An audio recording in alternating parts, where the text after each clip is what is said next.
The warning alarms aboard the Zyphorian flagship Dominance broke the calm hum of daily space operations. High Commander Ethan Rivers lounged in his command chair, barely adjusting his posture as the warning blared across the bridge. With a dismissive wave of his four-fingered hand, he gestured toward the flashing red indicators on his holographic display. Seriously, humans? Ethan's mandibles clicked in amusement. Those primitive apes who only figured out faster-than-light travel 50 cycles ago? He turned to his bridge crew, expecting them to share a laugh at the absurdity of the situation. The tactical officer, Second Lieutenant Liam Brooks, expanded the sensor readings onto the main view screen. "Confirmed, High Commander," Liam reported. "One human warship, Constellation class, designation RSS Hyperion. They are heading directly for the Nexus defense line."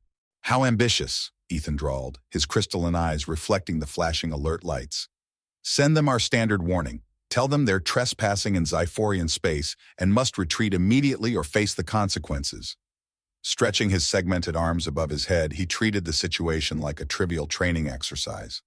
"Message sent." "High Commander," Liam reported again, his voice tight with nerves.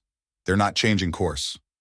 First Officer Jessica Hunt stepped forward, her silver-scaled face tense with concern.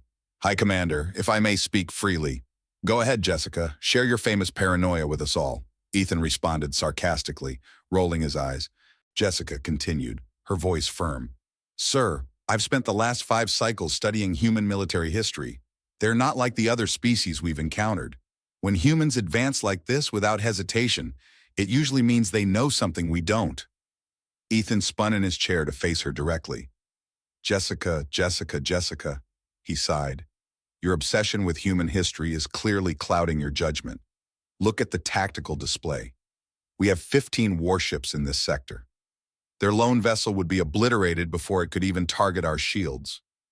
"That's exactly what the Thraxian Imperium thought at the Battle of Proxima," Jessica countered sharply. "They had 20 ships. The humans had 3. Want to know how many Thraxian ships survived?" "Spare me your ghost stories, First Officer," Ethan snapped, his mandibles clacking in irritation. "The Thraxians were overconfident fools who—" "High Commander!" Liam interrupted, his voice breaking with sudden urgency. "The human ship, it's powering up its weapons, energy signatures we've never encountered before." Ethan stood up, his amusement fading. "Impossible," he muttered, his voice low. "Our intelligence reports say human weapon technology is at least 3 generations behind ours." "Those reports," Trell said quietly, "are 6 months old. Humans don't develop like we do, sir. They don't perfect one technology before moving to the next. They develop everything at once, chaotically, messily, and they hide their true capabilities until the moment they strike." The bridge fell silent as the silhouette of the human warship grew larger on the view screen. Its sleek, predatory design seemed to mock their earlier dismissals, and something else caught their attention. Subtle modifications to its hull that didn't match any known Constellation-class specifications. "High Commander," Trell's voice was barely a whisper now. "I suggest we contact Central Command immediately. If I'm right about what that ship can do, we're not the hunters here. We're the prey." Ethan straightened his ceremonial collar, his face hardening. He nodded to his communications officer. "Open a channel to all ships in the sector. Let's show these humans exactly what they're dealing with." The response was immediate. 14 Zyphorian warships dropped out of hyperspace in perfect synchronization, their massive forms surrounding the lone human vessel. Weapons ports gleamed under the distant starlight. "Attention, human vessel," Ethan announced, his voice carrying the full weight of the Zyphorian Empire. "You are surrounded by the finest fleet in the quadrant. Power down your weapons and prepare to be boarded, or we will have no choice but to demonstrate our superior firepower." The view screen flickered, and Captain Grace Walker of the RSS Hyperion appeared. Her short black hair, streaked with silver, framed a face marked by scars from battles Ethan couldn't even fathom. But it was her smile that made his exoskeleton crawl, predatory, confident, knowing. "High Commander," she said, checking a small display to her right. "Ethan, isn't it? Thank you for gathering your fleet so efficiently." She paused to take a sip from a steaming cup of what Ethan's computer identified as coffee. "Saves us the trouble of hunting each ship down individually." Trell stepped forward, her mandibles tight. "Sir, this is exactly like the Geeden incident." "Silence," Ethan snapped, though a sliver of doubt began creeping into his mind. "Captain Walker, your bravado is misplaced. Perhaps you're unfamiliar with Zyphorian military history. 5 cycles ago, we crushed the Eryxian rebellion. Their fleet numbered in the hundreds. Walker's smile widened. Oh, we're very familiar with your history, Commander. The Eryxian rebellion, the Carven campaign, the siege of Darkest Prime, we studied them all. But here's what you don't know. We were watching, learning, adapting. Ethan's mind suddenly flashed back to 10 cycles ago, during the Carven campaign. There had been rumors, unidentified ships, strange energy signatures appearing and disappearing at the edge of sensor range. High Command had dismissed them as sensor ghosts. In fact, Walker continued, setting down her coffee cup, we should thank you. Your Empire's military actions provided excellent field data for our weapons development program. Would you like to see the results? Second Lieutenant Liam Brooks, Ethan barked, his voice suddenly tense. What is that? Multiple new energy signatures, Liam reported, his voice strained. They're coming from inside our formation. Impossible, Ethan roared, spinning to face his tactical officer. Our sensors would have detected any cloaked ships. They're not ships, Trell whispered, her scales paling with realization. Drones, just like the Battle of Wolf 359. When humans first encountered the Nixian Enclave, they hid their true forces in plain sight, disguised as debris and background radiation. Walker's expression shifted, her smile replaced with a serious look. Exactly. I see your first officer has done her homework. Excellent analysis, Officer Trell. Perhaps you should have listened to her sooner, Captain Walker remarked, her voice laced with subtle criticism. Suddenly, hundreds of small, sleek drones materialized throughout the Zyphorian formation, each no larger than a shuttlecraft, yet deadly in appearance. Every one of them pulsed with an energy signature that made the flagship's sensors screech in protest. What you're detecting, Walker explained casually, is a quantum-entangled plasma containment field. It's a new technology we've developed by combining Zyphorian shield harmonics with Eryxian power distribution systems. Your victories were the pieces that gave us the puzzle. The bridge crew watched in stunned silence as the drones positioned themselves, each targeting a critical system on the surrounding Zyphorian ships. They had not only walked straight into a trap, but they had helped set it up. Now then, Walker continued, picking up her coffee cup again. Let's discuss the real reason we're here. Because believe me, High Commander, her smile returned, but it was devoid of any humor. If we wanted to destroy your fleet, you would never have known we were coming. The tense silence on the Zyphorian bridge was broken only by the soft hum of the drone's targeting systems and First Officer Trell's quiet voice. Just like the humans say, sir, checkmate. Ethan's pride wrestled with his survival instincts as he observed the human drones, hovering with deadly precision, circling his fleet. You dare threaten the Zyphorian Empire? Our reinforcements will be here in 3 minutes, Captain Walker interrupted, her voice cutting through his declaration like a blade. Those reinforcements were redirected 20 minutes ago, Commander, by what they thought was an order from you. It's amazing what a quantum-encrypted signal generator can do when combined with a few stolen authorization codes. The bridge doors opened, and Tactical Analysis Officer Julian Hayes rushed in, a data tablet in hand. High Commander, we've detected a massive energy surge from the human ship's engineering section. On the view screen, Walker glanced off-camera to her right. Right on schedule, Chief Engineer Carlos Evans. Would you like to explain to our Zyphorian friends what they're about to witness? A new face appeared beside Walker. A muscular human male, his neatly trimmed beard and eyes full of barely contained excitement. Happy to, Captain, he said, his grin wide. Commander Rivers, you see, we humans have this little habit of taking other species' technologies and, well, making them our own. Evans' fingers danced across his console, calling up technical schematics that made First Officer Trell gasp. That's impossible. You've modified a standard plasma containment field to create a cascading quantum resonance effect. Evans' grin grew wider. Exactly. See, we noticed your shield systems operate on a triphasic frequency. Very stable, very efficient. But when you introduce a fourth-dimensional phase shift and synchronize it with the quantum signature of your HLE plating. As if on cue, every ship in the Zyphorian fleet shuddered violently.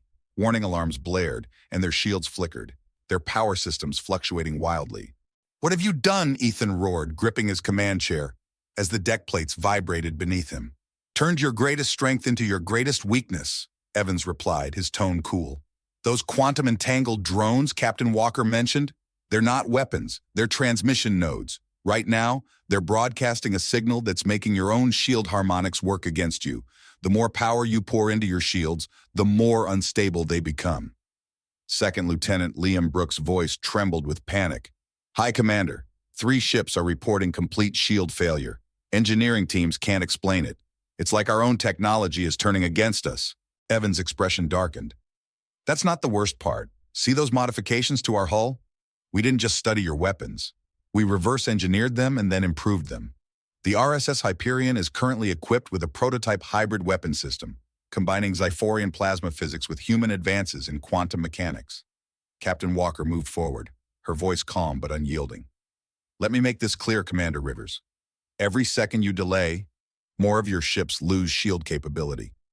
Once that happens, a single shot from our hybrid weapons will disable their primary systems without harming the crew. We've precisely calculated the resonance frequencies needed to target your technology while leaving organic matter unaffected. First Officer Trell stood by Ethan's side, her voice low but urgent. Sir, they're not bluffing. These energy readings are like nothing we've ever seen. The humans haven't just caught up to our technology. They've surpassed it. Impossible, Ethan muttered under his breath, but there was no conviction in the words. We are the Zyphorian Empire, he tried again, his voice gaining strength. We've dominated this sector for 1,000 cycles. And that's exactly why you're losing now, Walker shot back, her tone harsh. You stopped innovating, stopped adapting. You saw yourselves as the pinnacle of evolution, while we humans, well, we never stopped looking for new ways to survive. To win. Evans's console beeped again. Captain, their flagship shield harmonics are approaching critical destabilization. 30 seconds to total failure. Wait! Ethan raised his hands, mandibles clicking rapidly, a clear sign of extreme stress in his species. Perhaps we can discuss terms? Walker's expression remained impassive, but there was a glimmer of satisfaction in her eyes.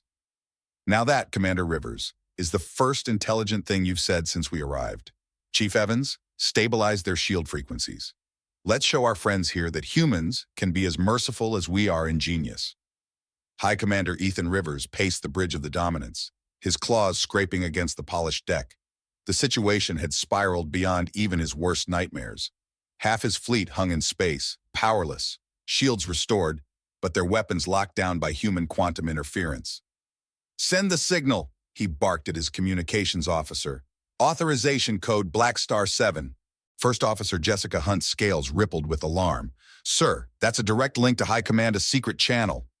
I know exactly what it is, Jessica, Ethan snapped, his tone growing sharper.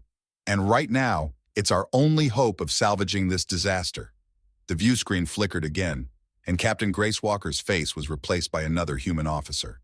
His features were sharp, calculating, with eyes that seemed to pierce right through Ethan's exoskeleton. Lieutenant Commander Noah Carter, the human introduced himself coolly. RSS Hyperion, Chief of Strategic Operations. And before you finish transmitting that Black Star 7 signal, Commander Rivers, you should Well, Commander, we've been blocking it for the past 10 minutes, Noah said smoothly, his lips curling into a slight smile. Ethan froze mid-step. How? How do you know about Black Star 7A? Noah's smile widened. The same way we know about Operation Midnight Spear, the hidden fleet at Nexus 9, and the quantum tunneling device you're developing at the Tartarus Research Station. He paused, allowing each revelation to land with the weight of a physical blow. Tell me, Commander, have you noticed any of your deep cover agents going dark lately? The bridge fell into complete silence as the implications sunk in. Over the past cycle, dozens of Zyphorian intelligence operatives had simply disappeared. High Command had assumed they'd been compromised by rival powers, but now, quantum encryption is fascinating technology, Noah continued conversationally, especially when you can predict its patterns. Did you know that your empire's entire communications network is based on a quantum key that repeats every 2.7 million cycles? It took our AI systems about 3 days to crack it. First Officer Jessica Hunt stepped forward, her face drawn tight. The diplomatic crisis on Center Prime last month, that was you? Along with the mysterious malfunction of your automated defense network in the Pleiadian sector, the unexpected retirement of 6 high-ranking military officials, and the tragic accident at your primary shipyard? Noah's expression hardened, his voice cold. We've been dismantling your empire's capabilities piece by piece, and you never even noticed. Ethan slumped back in his command chair, his mandibles trembling in disbelief. Why? Why show yourselves now? Why not continue your covert operations? Because, Commander. Noah leaned forward, his voice dropping to a near whisper. We wanted you to see us, to understand exactly what humanity is capable of. This isn't just about winning a battle, it's about preventing a war. Captain Grace Walker reappeared on the screen beside Noah. You see, we've run the simulations, in every scenario where we don't demonstrate our capabilities. She paused, her eyes locking with Ethan's. Your empire launches a preemptive strike against human space within the next 5 years. The resulting conflict would cost billions of lives on both sides. So instead, Noah picked up seamlessly, we orchestrated this little demonstration. Right now, similar scenes are playing out in 12 other sectors of Zyphorian space. Different ships, different tactics, same message. Humanity is not to be underestimated. Suddenly, Second Lieutenant Liam Brooks' console lit up with dozens of incoming transmissions. High Commander, reports coming in from across the Empire. Human vessels, they're everywhere. And that's not even counting our stealth ships, Noah added casually. The ones using our new metamaterial cloaking technology. Would you like to know how many of those are currently sitting in your supposedly secure systems? Ethan's hands gripped the armrests of his chair as he stared at the screen in shock. You're bluffing. No species could have developed all these technologies so quickly. Commander, First Officer Jessica Hunt interrupted, her voice shaking. Long-range sensors are detecting quantum wake signatures, hundreds of them, appearing and disappearing throughout our territory. The humans, they've been here all along. Noah nodded approvingly, his eyes glinting with quiet satisfaction.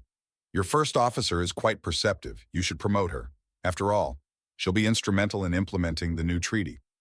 We're about to discuss, Noah continued, his voice steady. High Commander Ethan Rivers straightened in his chair, his mandibles clicking rapidly as the weight of the human's revelations settled in. A lifetime of military training screamed at him to resist, to never submit to such blatant intimidation. His claws instinctively reached for the emergency override panel hidden beneath his armrest. I wouldn't do that, Commander, Lieutenant Commander Noah Carter warned, his voice calm but unyielding. Atlas has been monitoring your vital signs the moment your stress patterns indicated a potential last-stand scenario. It's already running countermeasures. Atlas? First Officer Jessica Hunt asked, her scientific curiosity briefly overriding her fear. Captain Grace Walker gestured off-screen, and a new holographic interface materialized between the human and Zyphorian commands. A pulsing blue sphere of light appeared, its surface rippling with complex mathematical patterns. Advanced Tactical Logistics and Analysis System, the sphere announced, its voice carrying an oddly melodic quality. But you can call me Atess. I'm the RSS Hyperion's AI Warfare Coordinator. And Commander Rivers, I must inform you that I've already neutralized the quantum detonator in your command chair. Quite an ingenious device, by the way. The radiation dispersion pattern would have been fascinating to analyze. Ethan's mandibles dropped open in shock. How did you... The same way I detected the 3 sleeper agents among your crew, Atess replied calmly.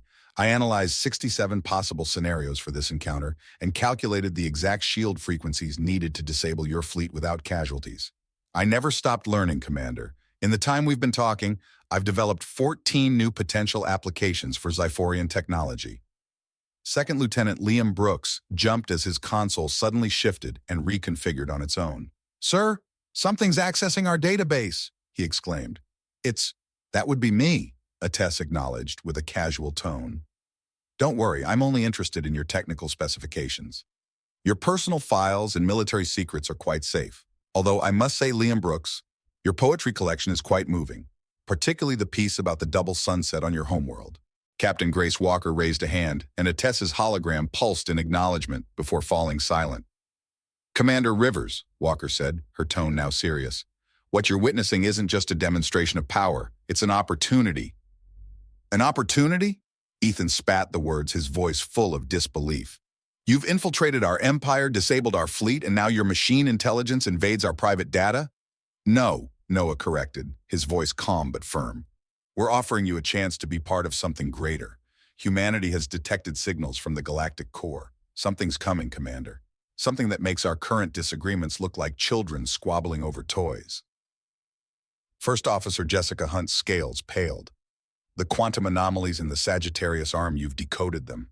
Atess did, Walker confirmed, her voice tinged with something like regret. We found them 3 days ago. Let's just say we'd rather have the Zyphorian Empire as allies than subjects. Atess's hologram expanded, projecting a series of stellar charts based on current data, the images flickering and shifting across the screen. I calculate a 97.3% probability of extragalactic contact within the next solar year, Atess stated, its voice measured and clear. The technological signatures suggest a civilization far beyond either human or Zyphorian capabilities, Noah added, his tone even. And that's why we're not here to conquer or subjugate your empire, Commander. We're here to propose a joint defense initiative. Humanity brings innovation, adaptability, and advanced AI systems like Atess. The Zyphorian Empire offers stability, resources, and 1,000 cycles of military experience. Ethan observed the holographic simulations unfold. Human and Zyphorian ships fighting side by side, sharing technology, and preparing to face a threat neither species could overcome alone. The choice lies with you, Commander, Walker said, her voice soft but carrying a weight of finality. You can continue seeing us as enemies and force us to maintain our current strategic advantage, or you can help us form an alliance that might save both our civilizations. First Officer Jessica Hunt stepped forward, her voice trembling with the weight of her words. Sir, requesting permission to speak freely. Ethan nodded, his eyes still locked on the simulations, the thought of alliance sinking in. In all my studies of human history, Jessica began, her tone firm, one thing stands out. They're formidable enemies, but extraordinary allies. When humans commit to a partnership, they give it everything. Once their loyalty is earned, it becomes unbreakable. 3 days later, High Commander Ethan Rivers stood before the Zyphorian High Council, his formal military uniform feeling uncomfortably tight around his neck plates. The crystalline walls of the council chamber reflected the faces of the Empire's most powerful beings, all eager to hear how a single human warship had turned the course of history. Honored council members, Ethan began, his voice steady despite the inner chaos. I stand before you, not as a defeated commander, but as someone who has glimpsed the future. The humans did not come to conquer us. They came to wake us up. The council chamber filled with murmurs. Admiral Krell Zorn, his scales dark with age and wisdom, leaned forward, incredulity in his voice. You expect us to believe they disabled 15 of our most advanced warships as a friendly gesture? No, Trell answered, stepping forward to stand beside Ethan. They did it because it was the quickest way to get our attention and show us that we need them as much as they need us. The main display activated, showing Captain Grace Walker and Lieutenant Commander Noah Carter standing alongside several Zyphorian officers. The images had been taken just hours ago during the preliminary alliance negotiations. The humans possess technology that defies our understanding, Ethan continued. Their AI warfare system, Atess, can process more tactical data in a second than our best strategists can in an entire cycle. But more importantly, they've detected something emerging from the galactic core, a threat that endangers both our civilizations. Atess's hologram materialized courtesy of the quantum entanglement transmitter the humans had shared with them. Greetings, honored council, Atess began. If I may, I would like to present the data that convinced Commander Rivers to support this alliance. The chamber was filled with projections of the approaching extragalactic threat. The council members watched in stunned silence as Atess displayed simulation after simulation, each showing the dire consequences of facing this unknown enemy alone. We thought we were the pinnacle of evolution, Ethan said, his voice carrying the weight of realization. We viewed the humans as primitive, aggressive, barely worth noticing. But we were wrong. Their true strength isn't just in their technology or their AI. It's in their ability to turn enemies into allies, to forge something greater from conflict. Admiral Zorn's scales shifted in deep contemplation. And you trust these humans, Commander? After they infiltrated our empire, compromised our security, they could have destroyed us at any moment. Trell stepped in, her tone resolute. Instead, they chose to show us respect, to offer a partnership rather than demand our surrender. The display shifted, showing human and Zyphorian engineers already working together, sharing knowledge, blending their unique approaches to science and warfare. Captain Grace Walker's voice rang through the chamber. Together, we can become something greater than either of us could achieve alone. Ethan stood tall, his posture commanding. The humans have a saying, keep your friends close and your enemies closer. But they also have another one. The best enemy is the one you turn into a friend. The council chamber fell into a profound silence, the gravity of Ethan's words sinking in. Centuries of Zyphorian military doctrine, rooted in a sense of superiority, now faced an undeniable choice: adapt or face irrelevance. Look at what the humans have accomplished in mere decades, Ethan continued. Imagine what we could achieve together in centuries. The humans don't seek to rule us or destroy us. They want to learn from us, grow with us, and face the coming storm by our side. Admiral Zorn rose slowly from his seat, his voice carrying the full authority of his years. You were sent to defend our territory, Commander Rivers. Instead, you return proposing an alliance with a species that has humbled our finest fleet. Yes, Ethan replied, his voice unwavering, because sometimes victory means recognizing that the enemy you've been fighting isn't the one to defeat. It's the one you embrace as a partner. The council chamber erupted into intense discussion, but Ethan knew the decision had already been made. The humans had proven themselves too valuable to reject, too dangerous to oppose, and too honorable to fear. As the council debated, Trell leaned close to her commander, her voice filled with uncertainty. Sir, do you think we did the right thing? Ethan turned his gaze toward the final simulation projected by Atess. Human and Zyphorian ships flying together, their combined strength standing against the encroaching darkness from the galactic core. No, Trell, Ethan replied, his tone heavy with resolve. We did the only thing we could. And somehow, I believe that's exactly what the humans knew we would do all along.